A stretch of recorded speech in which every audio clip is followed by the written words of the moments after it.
possible last Friday of the month of Ramadan, also known as Jumma, as we bid farewell to the month of being guests and ziyuf of Allah subhanahu wa ta'ala. Every day of this month, every hour of this month was there to facilitate us, and now this is the last Friday.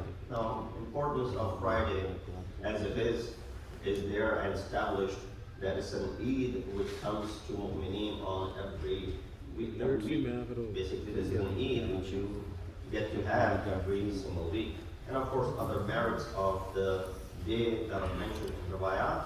Along with that, it being the last Friday of the month of Ramadan, the sa'at and the times and the days and the moments are all there for us to grab. I recited this ayat from Surah Hud, ayat number 113, in which Allah subhanahu wa ta'ala says, "Do not incline toward the wrongdoers, lest the fire should touch you, and you will not have any friend besides Allah, and then you will not be helped."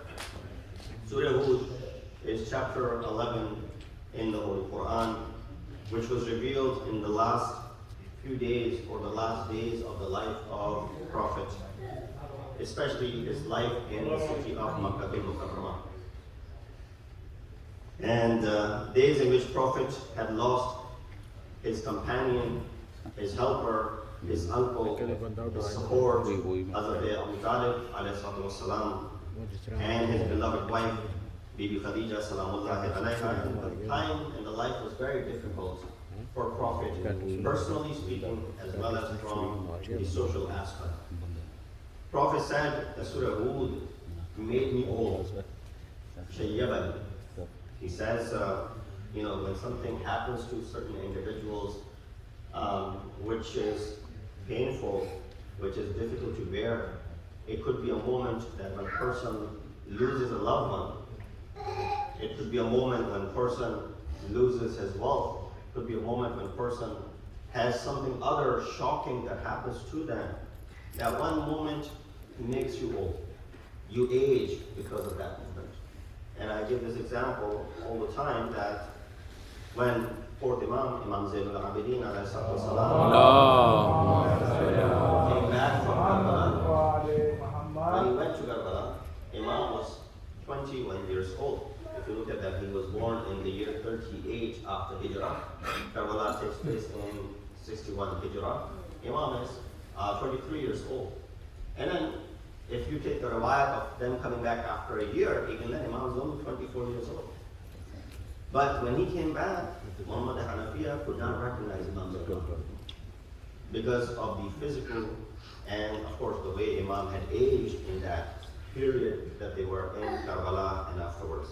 So Rasulullah said that as well. He said in regards to Surah Hud that it made me old due to the verse, فَاسْتَقِمْ كَمَا أُمِرْتَ وَمَنْ تَابَ مَعَكَ. So be steadfast, just as you have been commanded. The lack of patience and the steadfastness not from Rasulullah. Rasulullah was at the peak of patience and sabr. It is lack of patience and steadfastness from the companions, and then later those who became munafiqeen, is really what hurt Rasulullah. So the discussion on hand is to refrain from lending a hand to those who are oppressors, those who are wrongdoers, and a promise of fire from Allah for those who do assist the oppressors in the world.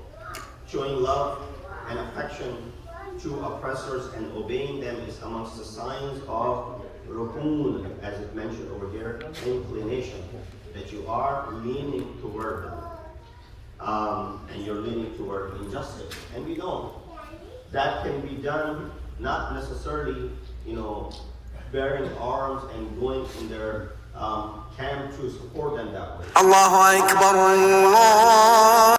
Even if it's your family friend, you don't have any hope as far as this person is unjust. So obedience to those vested with authority, ulul amr, as we mentioned, over you is wajib. Inclination towards oppressor is haram. So this is where the concept of khilafat and mulukiyat falls apart on its head. That if you, Quran says, Ati'ullah wa ati'ur Rasul wa ulil amr minkum, that obey Allah, obey the Prophet, and those who are ulul amr, those who've been vested with authority. And then at another place, Quran says, do not lend a hand to those who are oppressors. You consider certain people to be, you know what, ulul amr, because according to the other madhab, all of the rulers of Banu Umayyah and then Banu Abbas were ulul amr. And even after Banu Abbas, the Salatin of Ottoman, they were also ulul amr, because they had the deen in their hands and the religious institutions were in their hands. So if you consider them to be ulul amr, and this ayat of Surah Hud 111 says, don't lend a hand to those who are unjust. How do you put these two together? So therefore, we gotta either realize that this ayat is not correct, which is wrong, or you say, well, not those people that we are considering to be ulul amr, we're making a mistake, and they are really not ulul amr. They are not the ones in which Allah subhanahu wa ta'ala has vested His authority in these individuals. So, inclination towards oppressor is haram, therefore ulul amr cannot be tyrant.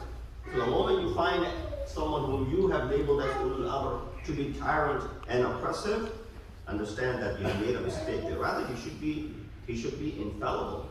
That's the reason Ahl-e-Bait only believes in ulul amr who are mansus min Allah, and those who are infallible, masoon and al-khata, meaning they do not make any mistakes whatsoever. Sallu ala Muhammad wa ala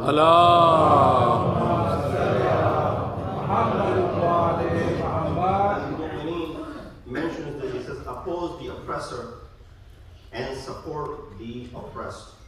Inspired from the saying, leader of Inqilab, Imam Khomeini, declared this day to be Yawm al-Quds as well. The Quds Day is a global day, and it's not limited to only Palestinian issue, although there's more emphasis on the Palestinian issue, but also a means for the oppressed ones to fight against arrogant powers, wherever there might be arrogant powers. This is the day when Muslims, and has picked up that Muslims come together in a single voice, condemning unjust and injustice all over the world. This is a day when oppressed ones should be equipped against the arrogant powers and knock them to the ground. This is the day when you should be able to equip them, you should be able to voice your concern against those who are oppressing them. This day will differentiate between the hypocrites and committed, faithful people.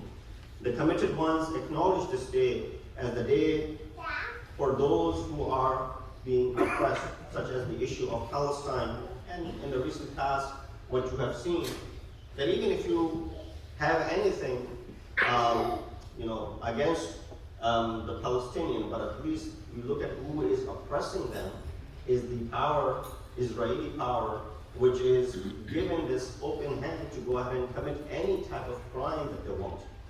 And this is where many of us feel that we have nothing that we can do about it, because the stronger world powers have backed them in a sense where there's nothing that any other Muslim country can do anything about it. The only Muslim country that speaks up, right away that Muslim country is sidelined and labeled as terrorist and labeled as someone who is funding the terrorism in the area. So these are the means that you find how manipulation takes place. So we find this wasiyat from Amir al-Mu'mineen, Imam al-Muttaqeen, Ali ibn Abi Talib. Wasiyat number 31 in Ahl-e-Bait for his son, Imam Hassan, when he wrote it, Ba'da insirafihi min Siffin, when Imam came back from the Battle of Siffin. Imam said, wadaa al-qawla fima la ta'rif, wal-khataba fima lam tukallaf, وَأَمْسِكْ أَنْ طَرِيقٍ إِذَا خِفْتَ ضَلَالَتَهُ. And that's wrong. Imam said, do not talk about things which you do not know. Do not speculate about and pass verdicts on subjects about which you are not in a position to form an opinion or give your opinion about it. Give up the way where there is a possibility of you going astray. We sometimes tread on the path, although we know that this path is going to be burning us and is going to be detrimental to us, but yet we still continue down the same road. When there's danger on you, wandering in the wilderness of ignorance, possibility of losing the sight of the goal which you want to attain and of reaching the end aimed at, then it is better to give up the quest than to advance facing uncertain dangers and unforeseen risks. Imam is saying very clearly, if you know this path is dangerous and there's a possibility of you going around taking another path so you can get to safety, no rationale, no intellectual, no sound human being would go through this path which is filled with wilderness and difficulty. Advise people to do good and live virtuously because you are fit to give such advice. He's giving this advice to Imam Hassan. Let your words and deeds teach the world lessons of how to abstain from wickedness and vicious deeds. Try your best to keep away from those who indulge in vices and sins.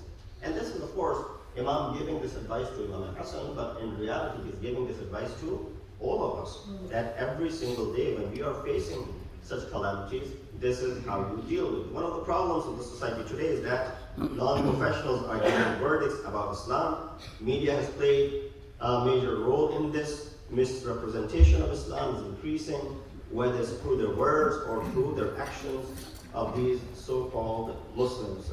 Imam said, do not talk about that which you do not know. A scholar's job in this regard becomes bigger than the job of a physician even. You know, physician focuses on the physical health, while the scholar must focus on the spiritual well-being of the society. Nobody questions the prescription written by the doctor. You said, "Sam'an wa ta'atan," and you go to the pharmacy and you get it. But right away you question, everybody questions the opinion of the scholars. No, if this could be done like this, then why not we go ahead and do it that way? Same thing is not happening. While we've differentiated between the two. Latter is taking care of your physical ailment. Former is talking about your spiritual well-being. But you don't question the prescription of a physician, and you question the prescription of your marja. Therefore, unity is the necessity of the time, necessary for the return of Imam of our time, Imam Mahdi, Allahumma salli ala. Because there are severe consequences of disunity and discord. I don't need to emphasize how, those who have experienced this, they have gone through many years of, working in different places, working with different groups, within your family. Forget about working at a larger corporation. Within your family, if there's lack of unity and there isn't any understanding how this family can fall apart, let alone a bigger institution which has many faces in it and all giving different opinions. If there's lack of unity in them, the institution will also fail. It says dispute and conflict lead to weakening and defeat. The first and foremost thing that happens when you have disputes, when you have discord and disunity, it makes you weak.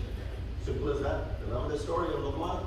That he gave each of the children a piece of a stick, and he said, break it. And they were all able to break it. And then he collected all the sticks and he gave it to the one child. He said, go ahead and break it. He wasn't able to break it. He said, see, when the sticks are divided amongst you all, you can easily break them. They're vulnerable. But the moment you put all the sticks together, meaning you unite them, then you cannot break them. Similar is the case with you and I, that if we divide ourselves, we become weak internally. And the Quran speaks about this. Surah Al-Anfal 46 says, وَأَطِيعُوا اللَّهَ وَرَسُولَهُ وَلَا تَنَازَعُوا فَتَفْشَلُوا وَتَذْهَبَ رِيحُكُمْ وَاصْبِرُوا إِنَّ اللَّهَ مَعَ الصَّابِرِينَ. God and His Messenger, obey them. Do not quarrel with each other, lest you fail to lose honor. Unity is the foundation of all divine religions. إِنَّ هَذِهِ أُمَّتُكُمْ أُمَّةً وَاحِدَةً وَأَنَا رَبُّكُمْ فَاعْبُدُونِ. Surah Al-Anfal 92. People, you are one nation. I am your Lord, worship me. So one thing that you can all collect and get together is that you worship one God. Even those who are not Muslims, you can gather under the same roof in the name of what? فَقُلْ تَعَالَوْا Come, عَلَى كَلِمَةٍ سَوَاءٍ, that we come on the same word, which is La ilaha illallah, that we believe in Allah and no one else. Quran discourages disunity. إِنَّ الَّذِينَ فَرَّقُوا دِينَهُمْ كَانُوا شِيَعًا لَسْتَ مِنْهُمْ فِي شَيْءٍ. Some of those who have divided their religion into different sects are not your concern, O Prophet. Meaning what? From you leave them alone. You continue doing your job. Those who are dividing the religions, they're not your concern. We will deal with them. That's a big threat from Allah subhanahu wa ta'ala. Because the smaller issues, Rasulullah would go ahead and solve.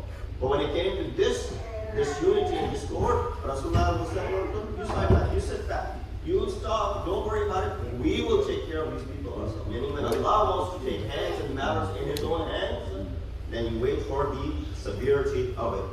So Islam is universal. It was brought for all of mankind. Prophet is rahmatan lil alameen. Even Karbala is universal. The message in Karbala. Why are we trying to limit the message of Karbala? No, the message of Karbala is also universal. In fact, everyone can learn from it. Non-Muslim praise and recognize Imam as someone who stood up for those who are being oppressed at that time. Sallallahu Muhammad wa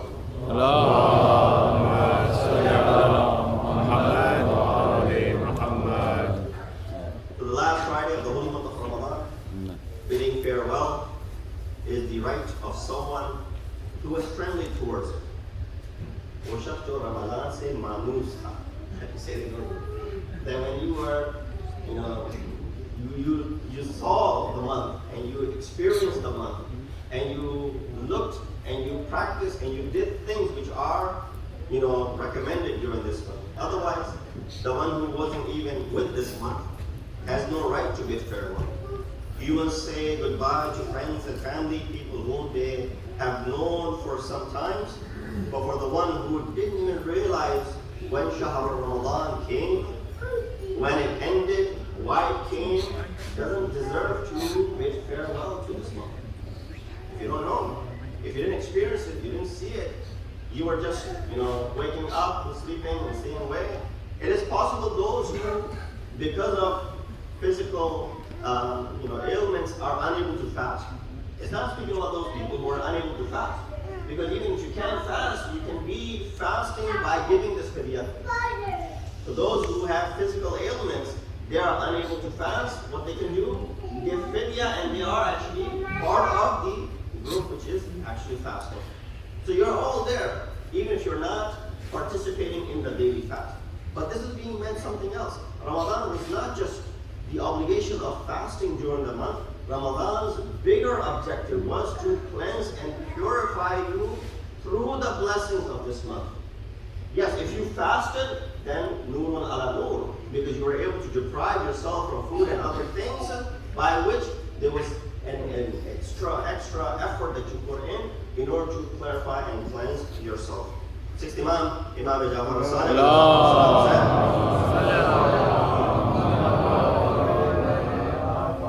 Imam used to make the following dua every day in the last 10 days of the month of Ramadan after Wajib Salah. And we should be making this same dua as well. Allahumma addi anna haqqa ma mada min shahr Ramadan waghfir lana taqsirana fihi wa tasallamuhu minna maqbula wa la tu'akhidhna bi israfina ala anfusina waj'alna min al-marhumin وَلَا تَجْعَلْنَا مِنَ الْمَحْرُومِينَ. Beautiful words of Imam. Requires in-depth analysis, requires tashreeh, but I'm towards the end of my khutbah. And I said, Oh Allah, take from me whatever passed in the month of Ramadan, and forgive my mistakes in this month, and render it accepted, and do not punish us for our extravagance on our souls.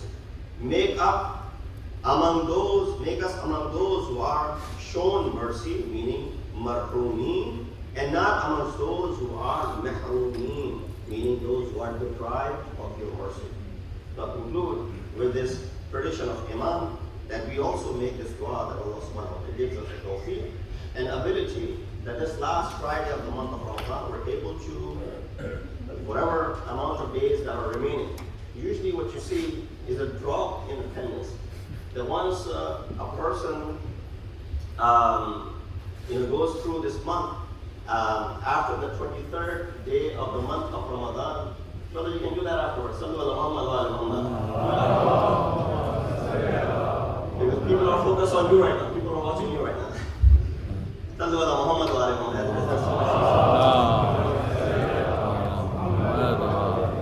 So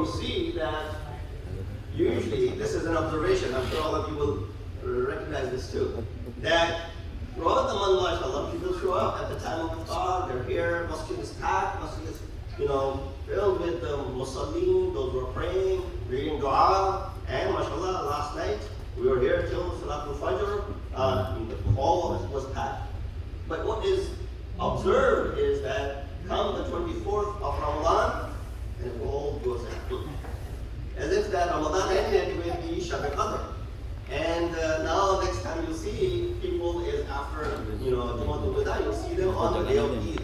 Which is still, ghanimah. Sure, we'll see them on Eid. But then once Eid happens, it is as if Masjid is now baqi. Masjid should be shut down, closed, and we're back to our routine. That's not what Ramadan had come to teach you. Month of Ramadan had come to inculcate, teach, impart that spirituality in you, that your connection, unfortunately, our connection to Allah subhanahu wa ta'ala outside of our places of worship is very, very thin. Maybe not true for everyone. But I'm speaking for majority that they don't have any religiosity outside of their houses of worship. Only when they come, they feel themselves connected to Rabb and Allah subhanahu wa ta'ala. So when that is the only means of your connection with God Almighty, then don't abandon this place. Remember the Masjid Ahl-e-Bait that when he said, Wallah, Wallah fil Quran, Wallah, Wallah fil Aitam, and Wallah, Wallah when it comes to the house of Allah subhanahu wa ta'ala. Do not abandon the house of Allah subhanahu wa ta'ala. As one of the things that will be complaining on the day of judgment, that I was there and people didn't utilize me. One is Quran, second is scholar, and third is masjid. It will complain on the day of judgment that I was there for the guidance of mankind, yet people abandoned me and they did not utilize me properly. We said, no, we utilized it during the 30 days of Ramadan, or at least 22 days of Ramadan. We utilized it on the day of Eid, we utilized the first 10 days of Muharram, but then of course we didn't really have time after that. So keep that in mind. There's Friday, there's Jumma that comes around. If there isn't anything else that's keeping you connected with Allah subhanahu wa ta'ala throughout the week, make this to be the only thing that is connecting you. Make an effort to make sure that you attend regularly. We ask Allah subhanahu wa ta'ala to give us the tawfiq that we fully benefit from the remaining few days of the month of Ramadan. We ask Allah subhanahu